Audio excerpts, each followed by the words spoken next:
I'm gonna be an old man in my bed dying, and someone's gonna be like, "Wake up! It's Wednesday." I'm gonna be like, "I don't care what fucking day it is. Every Well, day is the same." I'm sorry to everyone for the vulgar language that we have. I Right didn't off know it was top. that kind of episode. I thought this was going to be your typical kind of Sunday morning church service, but apparently we're going to start sinning immediately, especially on a sacred holiday that is Mother's Day. So I didn't know this was. I didn't know this was the direction we were going to go in. Well, listen, you hired me as a warm-up guy for your sermons. Don't feel like watching movies, so I'll watch people guess them instead. I don't know how it goes, I think it starts with your. Do those mega churches have warm-up guys? Warm up, guys. I They bet have they the do. assistant pastor I that bet- pops up and does the Yeah. announcements after after the electric guitar worship, and then the pastor comes on. Well, then there's a laser show, and then the pastor comes on. Remember that video that went viral of like, I think it was like either Jesus or Santa Claus like on a fucking like zip line or something in the church going down the middle of the church. I don't remember that, but I I believe it. I don't remember it, but I believe it. Yeah. What's up, everybody? Good morning. Good morning, dude. You got sleepy voice on. I'm so tired, and I've been going 100 miles per hour all week. But you did some stuff, dude. What'd you do? Oh, buddy, buddy, you don't look good. Hey, jokes aside, you look bad.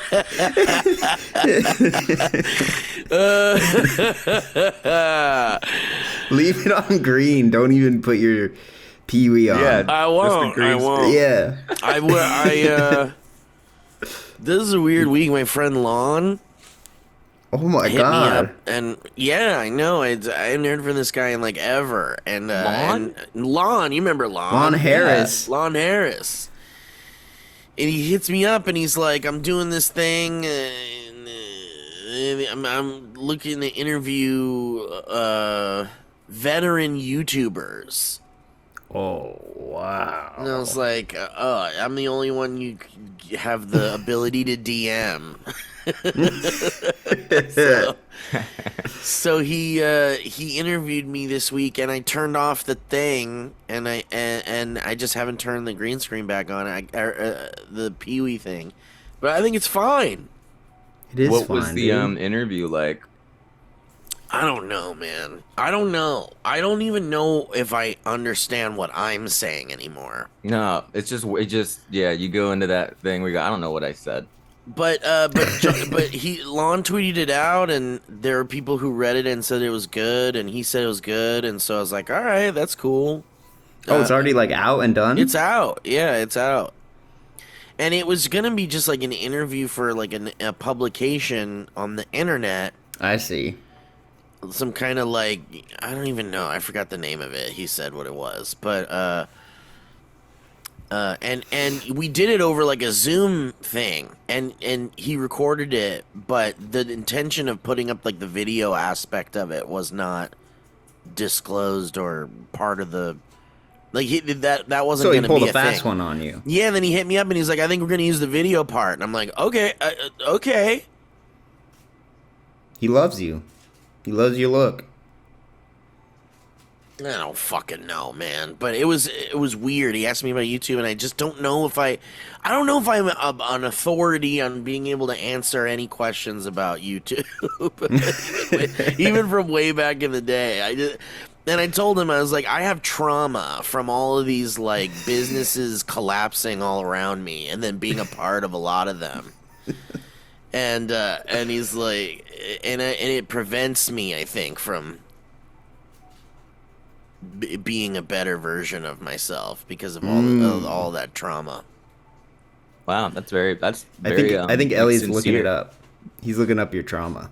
Well, there's just too much now. There are like too many places to get content, shows, sketches, and comedy. When They're YouTube was everywhere. happening, it felt like the only place beyond TV and movies or public access television. You could build an audience This with is just a just camera exactly what I and a said. microphone. Now that there's so many options, it's still possible I to was find like your audience, but it's nowhere near as easy as it was back in the day. People didn't know how easy it was. It didn't need to look good at all for you to blow This up. doesn't sound essentially. like you, Steve. Yeah, who is this? What happened It's, to you? it's me. I don't know. It's Steve when you just put it into words. So yeah, much of that's Steve is yeah. yeah. That's the thing. It's like he just took everything I said and turned it into words. And if you read those words and you're not really like choosing the cadence or you have that energy, the I inflections. guess.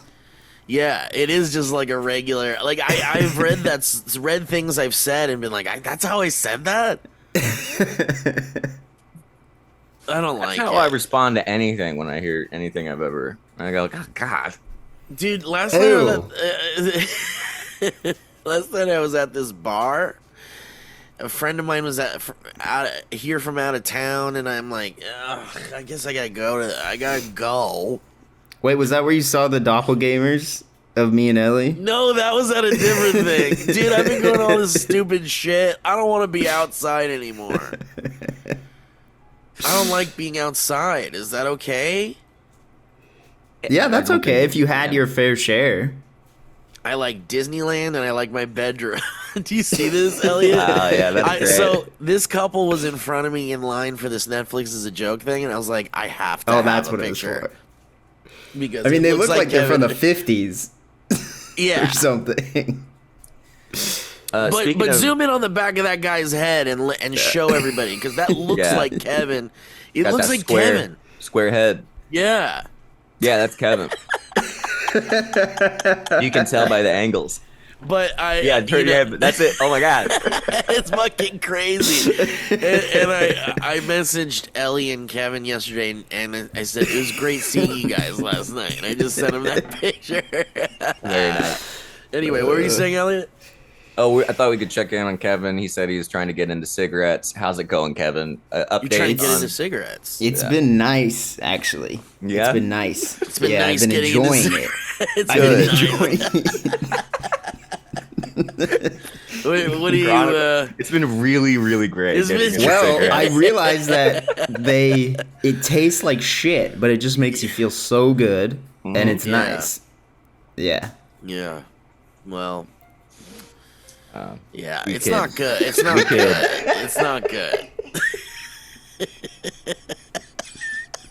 We're joking. I feel like we're having a conversation they probably had like in the 1950s. Yeah. Yeah, it's probably not good. I'm getting into cigarettes. Oh yeah. I mean, it's been really nice. What would be your reaction if you saw me smoking a cigarette? Would you be genuinely try to get me to stop? I would, yeah. And then I Yeah. would just show you photos of Owen, and I would constantly send you photos of Owen. Life Okay. progress photos of Owen. Be like, you want to be this guy? You want to be this? I would probably be like, Kevin, don't do that. Get that out of your mouth. But in the back of my mind, I'd be like, God, you look pretty cool right now. And you're lighting one up. Well, as you light one up. Looks so cool. Yeah, as I'm lighting one up. You know. No, you shouldn't do this. I don't know. Whatever. Do whatever you want. Whatever, dude. Do Whatever. you It's want, just cigarettes. man. The Aurora It's just- Borealis was So visible. was that visible? It was visible in California. And I think this is a sign that God is coming. It could be In the form of lights. It's Beauty? it's a sign from God. yeah. A sign that he's coming, or a sign It's a of sign something that he's else. coming. Yeah, so y'all better be He's scared. gonna show up? And y'all Okay. better prepare. Two men walking up a hill. One disappears, one's left standing still. I wish we'd all been ready. There's no time to change your mind. The sun has come and you've been left behind. Is this also what you said during the interview? Is he is this reading a the interview? This is is part of my interview, yeah. Is this a Rapture song? It is by Larry Norman from 1972. Holy shit. One of the first contemporary Christian artists. Some of his stuff is absolute bangers. I had a friend tell me that they were really sad that I was going to hell in, like, absolute seriousness. Recently? No, years ago. Like, years and years ago. And it just stuck with me, because it was like, that's crazy to tell a friend that. Yeah. In seriousness. You're going to hell. I like, they said it in it. They didn't say it like, you're going to hell. They said it more like, I'm just sad that you're gonna go to hell. And I'm like, Jesus Christ. It is like genuine. Because it's so deeply hurtful to It be like, is. it makes me sad that you're going to be tormented for all eternity. Oh. And I said, it makes me sad that you won't let me eat your ass. And you didn't see Lon for years after that. I didn't see him for years after that. I was like, that sucks that you think I'm going to hell. Well, what are you guys gonna do about? Are you guys keeping up with the Drake Kendrick stuff? No, can you update me? Because so I don't know confused. anything. All I keep hearing about is how Drake's house keeps getting broken into or something. What's going on? Why do people want to go to his house? That no one knows that, I don't think yet, but they're still trying to wrap their heads around. I've been on the Kendrick Lamar subreddit. They're sleuthing about, this is like real detective work going on, about whether or not Drake left a bag in a hotel that had a laptop in it. Oh, I haven't heard this. That got into the possession of someone at the hotel, who then waited the proper amount of time to wait for them to claim the bag. Once they didn't, they went through it, found a laptop with incriminating information, had somehow a connection to Kendrick, and so that's the big conspiracy theory right now. Oh, that's how it started. And people that are thinking UMG, the music group, shut down the beef between them because they, in the long term, will lose a bunch of money if more stuff comes out about Drake that incriminates him. So they're That I trying can to believe. calm it down. That's what I've heard, and I don't know if that's. We can't behave. I will say though that the tracks that have come out because of it have been amazing. Yeah. At least from Kendrick's side. I love because I'm a Kendrick. Kendrick boy. The And he one, the dropped some last great one from ones. Drake was very funny when he said he was too famous to Yeah, be a to be a pedo, pedophile. and he would have been arrested by now if he was, and then didn't, and then that was like it. That was it. That was his defense. And he was like, you're listening, whoever you're listening to are clowns. Also, my people fed you that information. So he like called his own people clowns, I guess. Yep. It's really great. Yep. Did he write that down and go like, fuck yeah, this is going to show him? That's what everybody's saying. Like, normally he uses ghostwriters, and this one was so bad, like, clearly he wrote it. And they're like, no. They're like, don't do this. And he's like, yeah, this is going to get him. I think Drake is the least intimidating, biggest celebrity. Who do you guys think is the biggest celebrity that you could meet that it would not move the dial for you in terms of how, like, nervous you felt around them? Justin Bieber. You think? Yeah. I was going to say like a Troye Sivan. Do you know who that guy is? Yeah. Timothy But that's his Chalamet. Chalamet? I'd be like, whoa, Chalamet, that's cool. I would probably feel the same way I have felt around Finn Wolfhard with Timothy Chalamet. I'd just be like, you're cool and you're young and you've got your whole. Bueller? You're gonna, yeah. Little Tim Burton character. Yeah, exactly. You look like a caricature. You look like you're only gonna get weirder looking as you get older.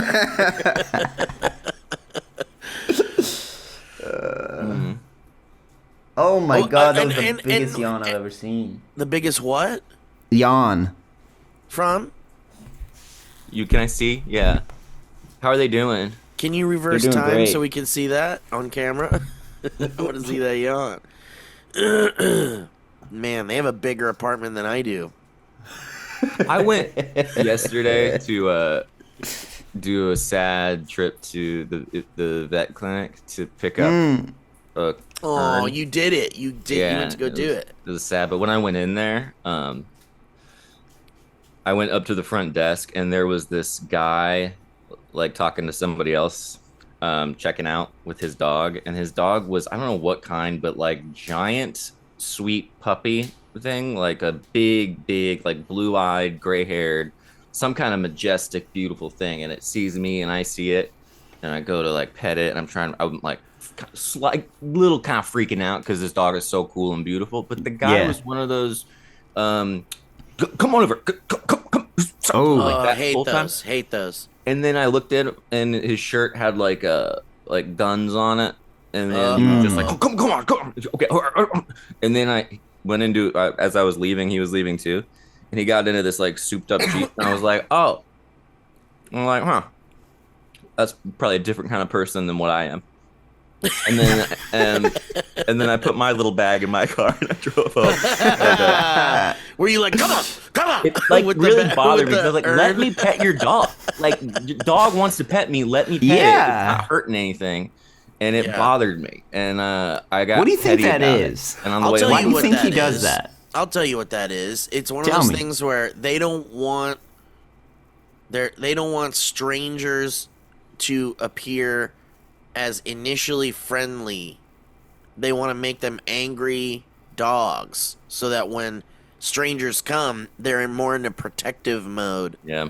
Rather Then than a- loving mode? Loving, touch everyone, be cute with everybody mode. It's like they Man, want that's intimidation from their I dog. was thinking that where it's like a mix of that and then wanting him to, that and making himself appear like I controlled it. This is I'm the mine. master. Look at how well behaved my I dog allow is. you to hang out with people. Yeah, I'm I gonna tell allow it.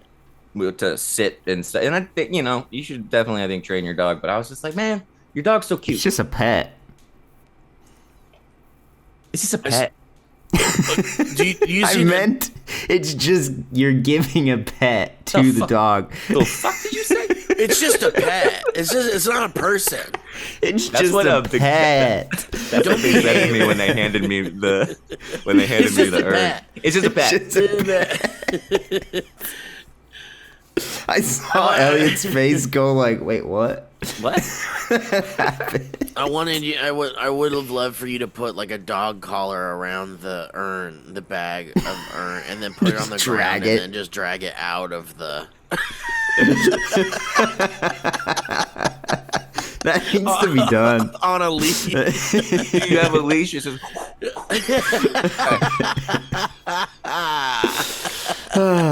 Dude. I saw a dog that was like this tall off the ground last night, oh, that's like Big great. boy. like above my head. It was like, Dude, it if was that like stood up- it was like a moose. Yeah, if that stood up on its hind legs, that thing would be probably over 6 foot, right? If it stood up on its hind legs, it would be the king. It would be the king. Immediately become the king. They would get- you can't have dogs that big and then have a president be like that much shorter, you know. But it was like a big like Marmaduke, like what you guys Yeah. know what Marmaduke Like a is? Great Dane? Yeah, maybe, but it was like huge, like the fucking head. Big, Its thick. head was bigger than my head. Dude. And it had like this snout that just fucking came out. I'm like, dude, this is like a fucking fantasy Was it a creature. horse? It wasn't a horse. It was this Did you- big gray dog. It was Probably gray. a horse. It was a horse, wasn't it? There could be gray horses. And it would go. And I was like, but that's not the sound dog makes. Did you guys watch the pet it, or John did they Mulaney? jerk it away? We did get to pet it. Yeah. we Good, did that's get cool. To pet. Oh yeah, have And you it- guys watched any more John Mill? I haven't. I didn't even get to talk about it. You talked about it last week. We talked about it last week. I watched a little bit, yeah. I haven't watched it a ton of it. I liked Weezer on it. No. Oh, yeah. there that was fun. And Oh, then yeah. I was really relieved that they played like Good Life and Buddy Holly and not Beverly Hills since it's an LA themed show. But I know. it's I bet really they wanted funny. him to. I bet they're like, you should play Beverly Hills because it was He's like, no. They're like, that song's boring. I bet it might have been the opposite. I bet they were like, please don't do Beverly. Like I could see John please Mulaney, don't. like, don't do that. Maybe, huh? Yeah. They had a funny bit where like I was watching it by myself, and when you laugh by yourself, and you're like, okay, that's a pretty good sign. This is like pretty entertaining. But then it was like John Mulaney on the phone with the mayor of Los Angeles. Dude, that was crazy. And I watched that. So you did see that, yeah? And Hannah Gadsby just being like, they're all kind of making fun of the mayor to her face the whole time, and it's I got a real kick out of it. Well, and it had the vibes of like a Thanksgiving dinner with like the mom of the family being too like not understanding that they're making fun of her. Yeah. But everyone's making fun of her, and she's like, yeah, and dude, such a professional, Karen Bass. Yeah. I mean, that's pure politician. That she just took it and ran with it. Pure politician, and it's like you're thinking, because these are, it was off the cuff. Like maybe they set it up before the show or something, but the interview or the segment was off the cuff. It felt like, and so it was like, and it got awkward, and there were moments that were kind of cringy, but.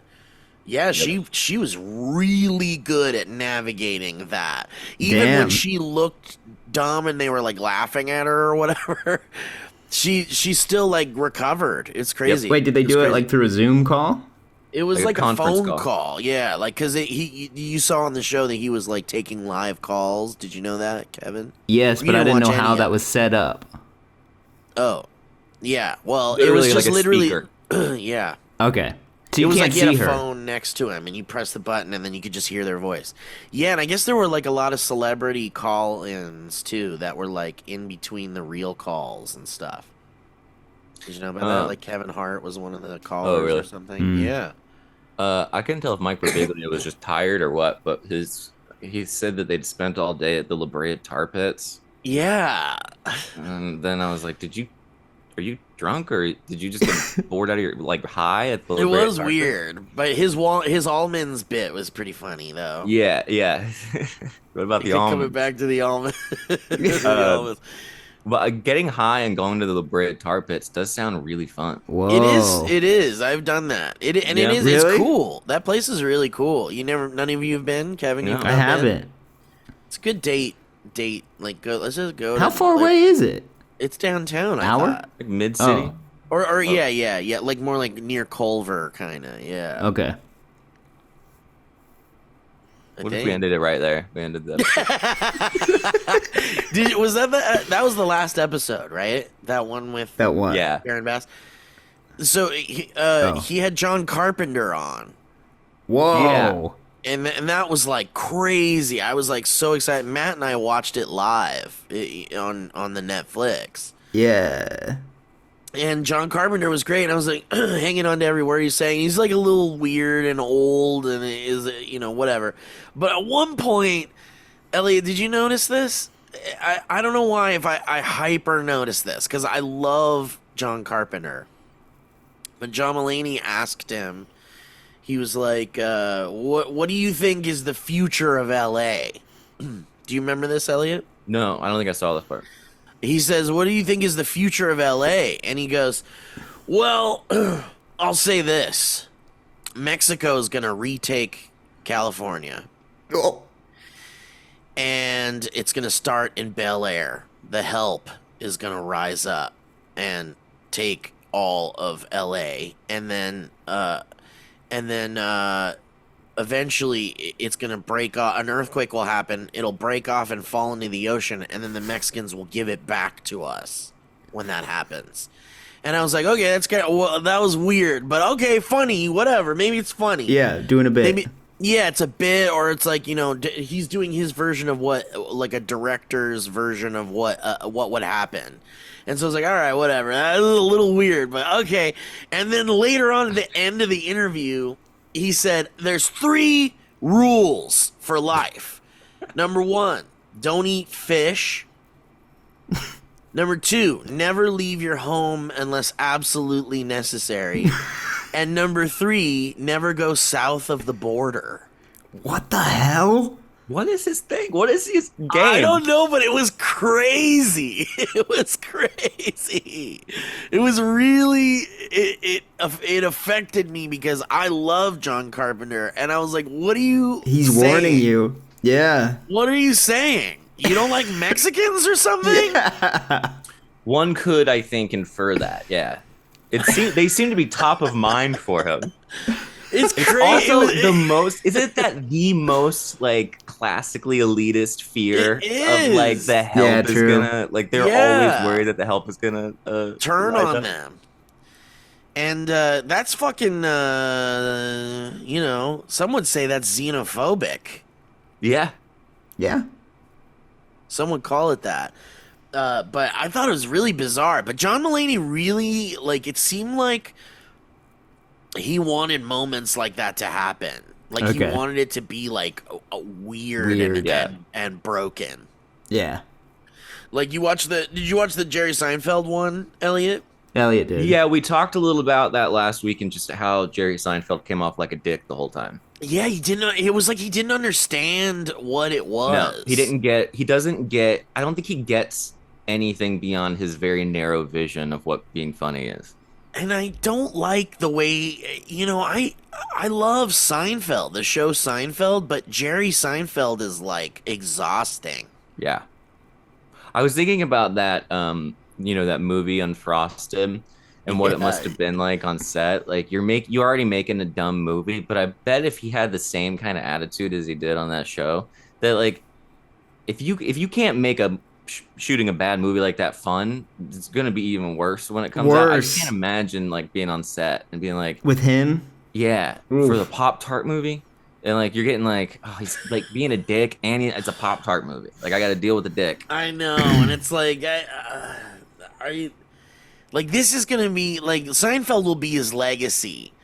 But like the end of his career is like the end of someone like that's career is usually like pretty looked at, and if that's like how his career, his last stuff with the end of his career, then that's like crazy.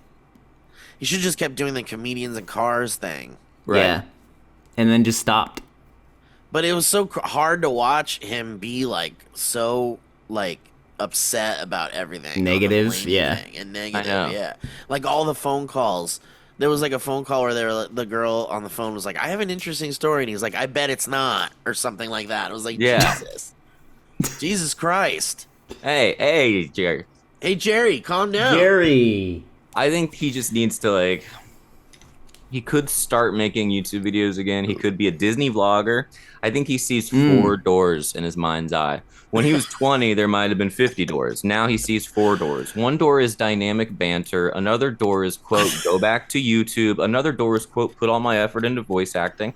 And another is, quote, be an actor and start auditioning again. But every time Jerry Seinfeld walks up to one of those doors and opens it, it's just air and nightmare shit coming out of it. That was really great. That's Steve. Every time I go up to one of those doors and opened it, it's just air and nightmare shit. Blowing at my face. Dude, air and nightmare shit. That's very good. A one-man show. It's Steve Zaragoza, air and nightmare shit. Steve, did you guys finish Baby Reindeer? He hasn't started it, dude. I haven't even started it. I'm have one for my episode girlfriend left. to come back from fucking family trip. And, Dude. you know, this is a show you watch with your girlfriend. Episode 6 of Or that monologue that he significant gives is like next level. Yeah. Next fucking level. And who is this guy? I know, is out he? of nowhere. I was surprised by the 7-minute hand job. Uh-uh. Endless. We watched afterward an interview with the woman with Pierce Morgan, who was. Oh yeah, she was on it. We stopped watching because I was like, oh, this is one of those like ethically like questionable interviews where I'm like, this is not a well person. I would Because say. she's super unwell. Very, very. And then like seeing her on Spotlight National, you're like, oh, this is very like not good. to Gross, watch. gross, But it gross, Totally gross. shows like how good that woman did portraying her as a character. Oh, she was great. I mean, everybody in that thing was fucking awesome. Incredible. Every single Steve, aspect. Of it's that incredible, Steve. Steve, Maybe one of the best. It's one of the best shows I've ever seen. You guys Yeah, know what it's definitely. like when you have yet to watch something that literally everyone is endlessly talking about, and it starts to turn into a thing where you're like, maybe I'm annoyed by this now. Well, there's one. You guys more know what that Steve. feels like. Go watch it. But you know what that feels like. You've been there. You're gonna feel a sense of I've been missing. I see. I get it. I I get mean, it. I will I get see. what you're saying, but you still need to watch it. I It's don't really need good. convincing. I'm totally seeing it. It's really good, Steve. I'm telling you. I know you're not hearing that, but it is. Really, When does really Haley good. come back? I'm gonna see it on Tuesday. All right, you're gonna watch it on Tuesday then? Well, you think that's like the first thing I want to do when my girlfriend comes It back from a should trip? be. We're Before gonna. she unpacks. Yeah. Before she, hey, sit down. I don't care how fucking tired you are. Sit down. and stay awake. No falling asleep during this shit. Oh man. We gotta talk about it on the Valleycast. Everyone has been abusing me about seeing this fucking show. I need to see it. I'm gonna watch it. I promise. I'm just, whatever. I'm a little. Can I tell you guys? I'm a little hurt. Just a little hurt. Why? Because I've been telling you guys to watch 3 Body Problem for like 6 I watched months. the whole thing done Yeah. You did? You And did? I watched a long time I ago. started it. You started it. Yep. Okay. And it's great. And so I just, because I feel like it was like, this is exciting. You should watch it. I think you'll enjoy it.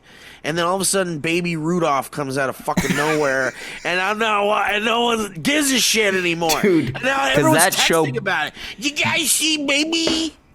3 Body Baby Problem is Yoda. piss compared to this. Well, I'm piss. sure. I mean, 3 Body Problems. We need to return to Monkey. We need to return to Monkey because I would love to just be bricked up and having lunch like out in the middle of nowhere and just being like, no problem. Look at that stance too. Posh. Proud.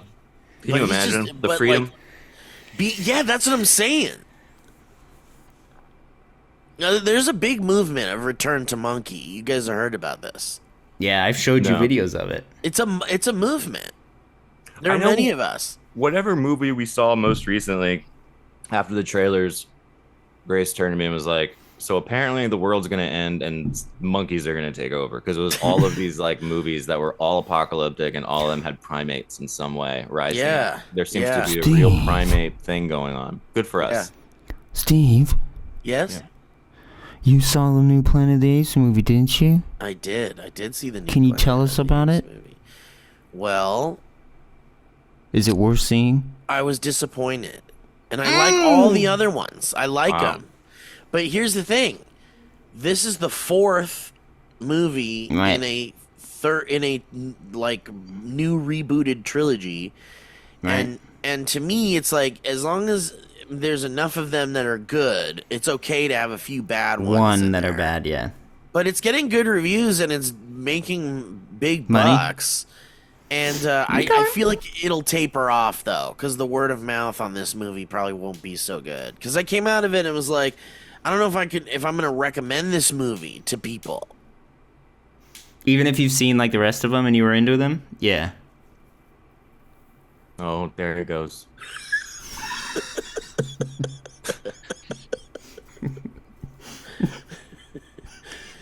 If you don't care about those movies really, and you're like, I just want to see cool, beautiful visuals and monkeys doing fun shit, then you'll probably enjoy it.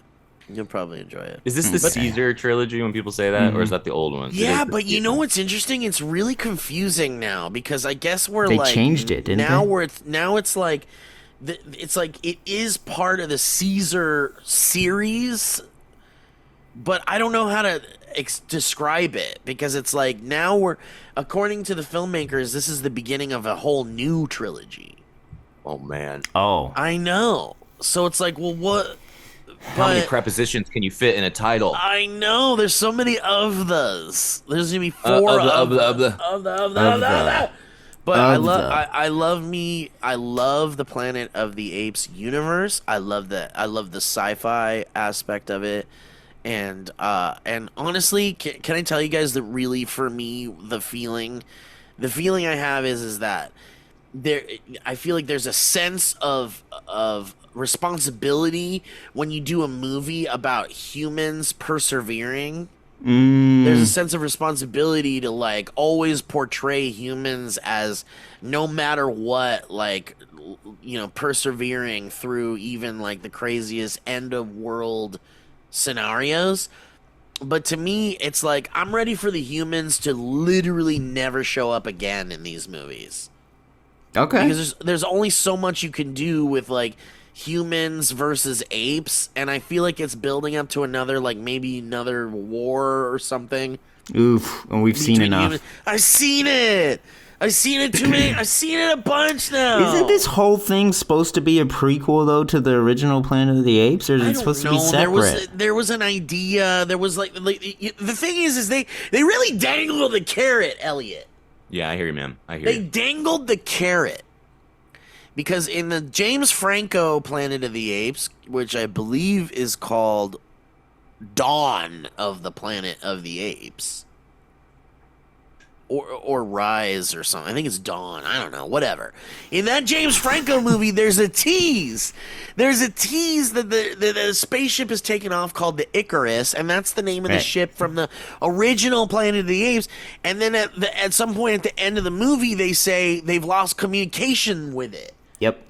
That was the best of the series. And then they never address it again. And so you're like, okay, so we're seeing a reboot of the Planet of the Apes, and eventually we're probably going to get the spaceship stuff. Yeah. But guess what? Here we are in movie fucking 4. And it's not come back to that. It's the same shit, man. It's like, I think every filmmaker gets their hands on a movie like this, or a writer. It falls into their lap, and they're like, I'm going to do my version of this. We completely ignoring that there were other directors and writers setting up their version of it, and we get the shit end of the stick on that deal because we've seen it with like the Star Wars trilogy, the new Star Wars sequel trilogy. It felt like there was just Ryan and JJ. It felt like they just weren't talking to each other. They weren't connecting ideas, and they weren't allowing a cohesive story to just be locked in.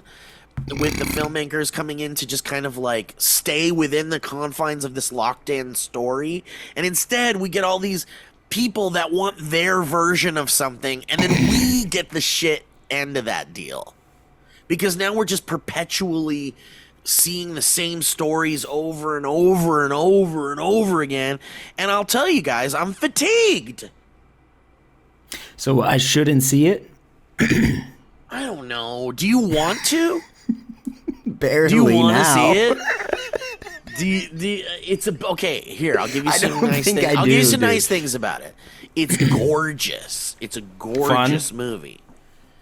That's a theater movie then. I don't know if it's fun. It's a little like... No, I meant like it's gorgeous. It's fun for me if it's gorgeous. It's gorgeous. It's a beautifully made movie, and the visual effects are amazing, and what they can do with this mocap technology is really cool, and I like all that stuff, but I'm just sick of the humans and the story shit is boring. It's the same shit. It's like, can't you do something different?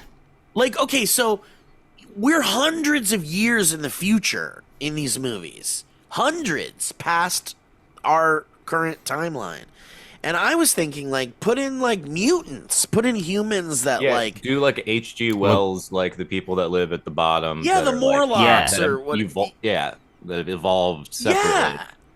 And then give us, like, a scary proto-human emerging from the ground, and then, like... and then we'll have the apes battle those guys. And then the humans will, like, help them or something. Isn't that a cool idea? Get the little... It's a species of the Nazca mummies. The Nazca mummy Get those guys. Get them coming. 3 feet tall, but they're smart. Yeah. Even though their heads are, their brains can't be big because they're small, but they are smart. Anyway, I was pretty bummed. I was just a little bummed out because I'm fatigued. I think I told you guys, like, a lot of these TV shows start and never end. And a lot of these TV shows, like, when they're starting them, they have the idea that they're going to make, like, a fucking 6-series 6-season show, and so they give us this like really slow character development first season so that we can fall in love with the characters, so that by the time you're in season 4 you're like, I already know everything about these characters, and then they could really get going with the stories and stuff. But we don't get there anymore. We need it quick. But we don't get I just want, I don't think there's too much to ask for. I just want a story to start and end. I don't want there to be like a, nope, guess what? There's now a part, like the Spider-Man movie did that. Spider-Man Across the Spider-Verse or whatever. Yeah, I know what you're saying. Yeah. I was like, I felt like I was sitting in the theater for 3 hours. And I was like, wait a minute, they're not resolving this. That was so, because I didn't realize Grace hadn't seen the first one either. And so she was like, what is this? And I was like, this is like, I was really banking on this being amazing, and it was so boring and all set up. And you're like, I gotta just wait? Like, I didn't need that. I can figure out the characters. Yeah. In a comic book thing. We're not stupid. Well, they treat us like we're stupid. And it's like, I don't know, man. Their they pour so much money into market research and so much money into what people want to see. And they care so much about their fucking... their quarterly, you know, they care too much about how much money they'll end up making off of it. That analytics.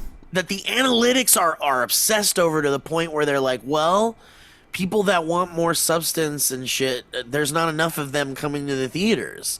The people who don't give a shit what we show them are the ones coming. Do you think that it's possible that Wes Ball, the director of the Something of the Planet of the Apes, was so in the throes of contract negotiation for The Legend of Zelda and locking that down while still editing, that he was mentally not as invested, similar to how Christopher Nolan was supposedly not as invested in The Dark Knight Rises as a result of being a part of other projects. And so his brother did a lot of stuff. Or how famously Game of Thrones quality dropped towards the end because the showrunners were given a Star Wars movie, and they got so excited about that they let Game of Thrones fall apart while they went to build a Star Wars movie. Yeah. And what was then what Star Wars movie? Oh, you guys didn't know this? So the showrunners of Game of Thrones, Benny, no, that was Lost. Who are they, like Weiss or something? I don't know. I forgot their names, but Benny and Ralphie Fine. They were making Game of Thrones, and then Kathleen Kennedy offered them a Star Wars movie because they're like, "You're making Game of Thrones is amazing," and so they started developing it towards the end of the Game of Thrones series, which was what, like 2019 or something, right? And they were like, "Well, this show is already like on autopilot. Well, you don't really need us every step of the way while we go focus on this Star Wars shit." So they tried to juggle both, and what ended up happening was the quality of Game of Thrones got so bad that the Star Wars people were like, no. And so they lost Star Wars, and they fucked up Game of Thrones. Dude. And that kind of sounds like what happens to me with most things. I know! Self-sabotage! Yeah. It's like, I'm going to get excited about this other thing for a second, and then the other thing that you were really, like, into is just crumbling. Falling. You're like, fuck! I'm doing like a week and a half apart. I'm doing a show in Belfast, a comedy show. And then a week and a half later, I'm doing a academic talk at a convention. Holy shit. And so it's like two separate like stand-up and talk things, but very, very different. And so like the tone needs to be different for both of those. Yeah, less dick jokes in the comedy show. But well, I'm very good luck to you because your One brain will wires suffer. need to not. Yeah.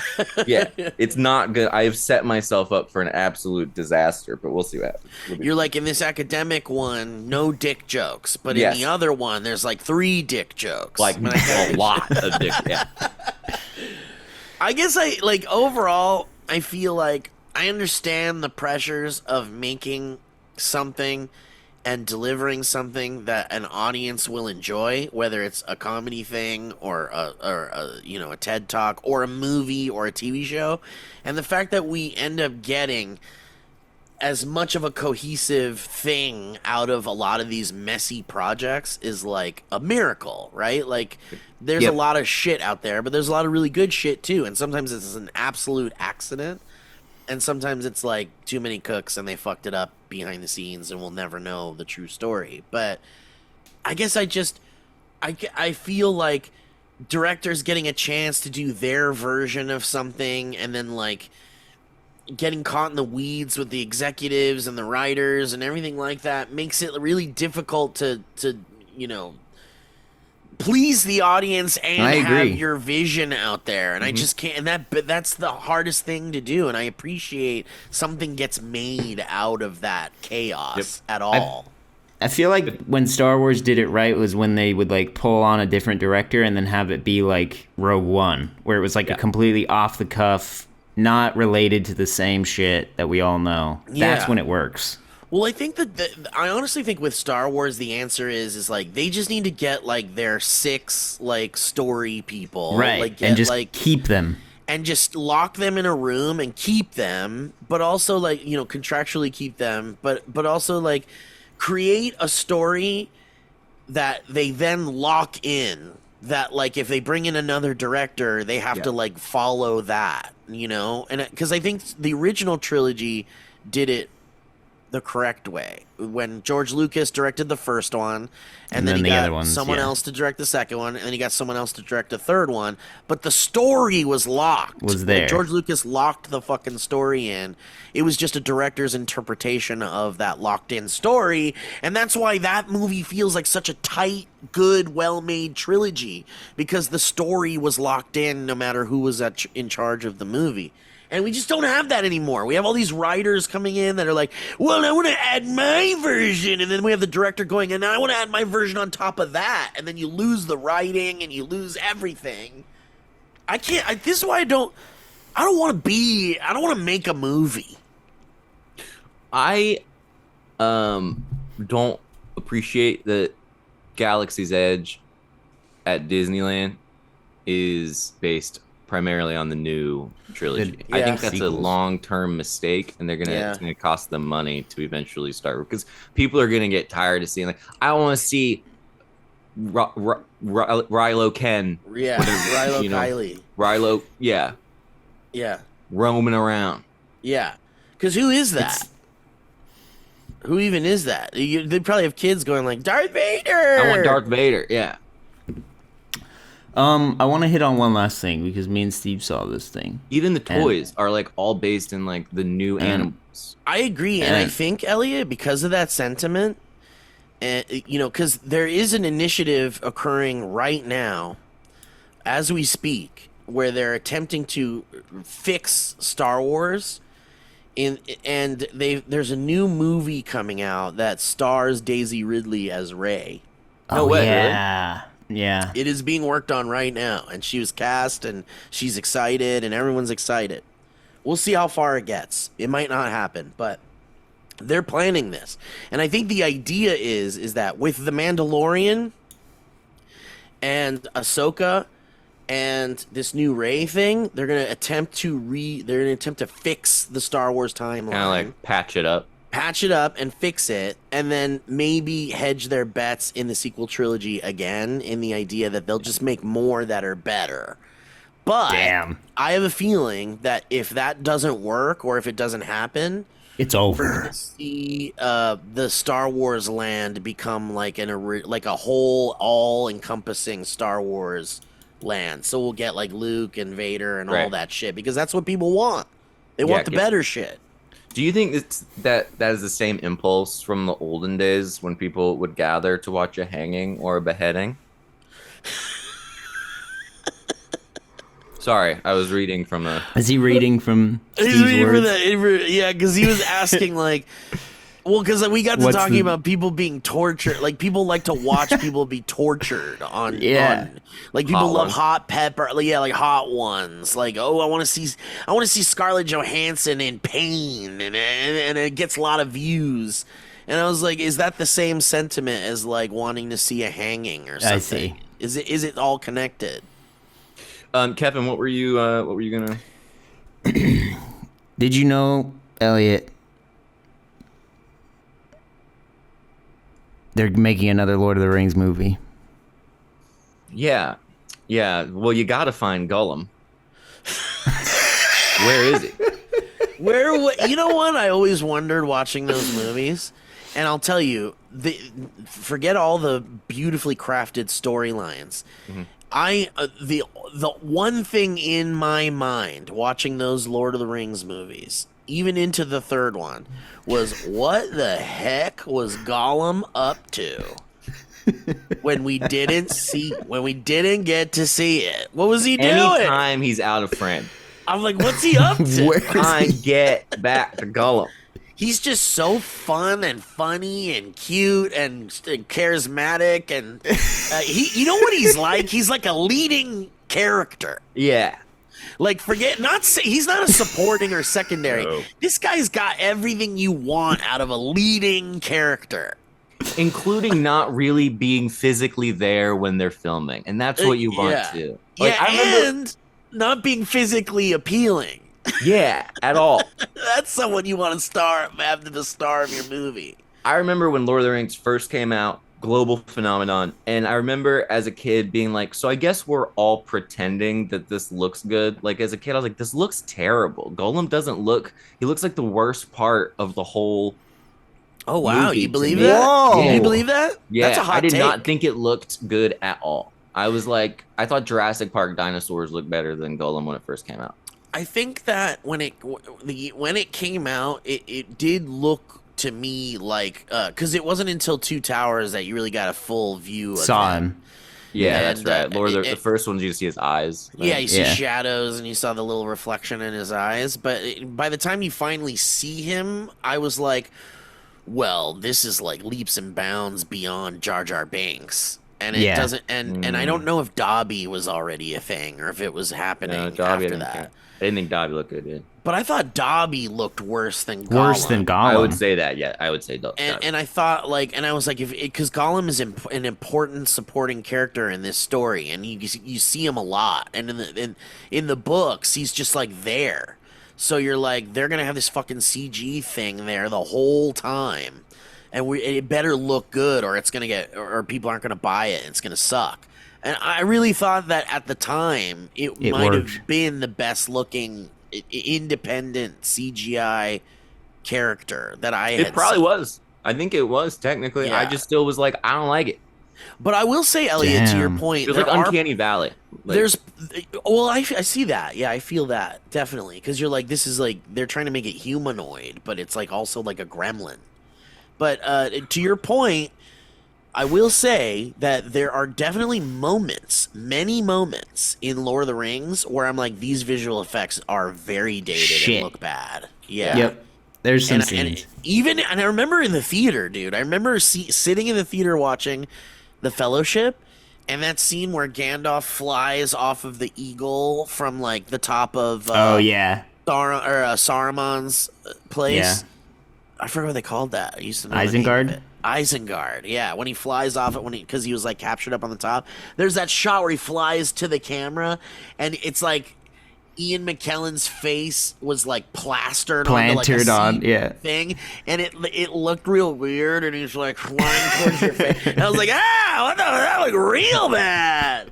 Even when he's fighting the Balrog in the tunnel thing when he's falling, if you watch that back now, there's some parts where it shows his face that looks really fucking weird. Well, you know, I haven't watched the 4K version yet, and I know it's gorgeous, and I can't wait to check it out. Are you excited about this, Kevin? And final, to wrap it up, are you excited?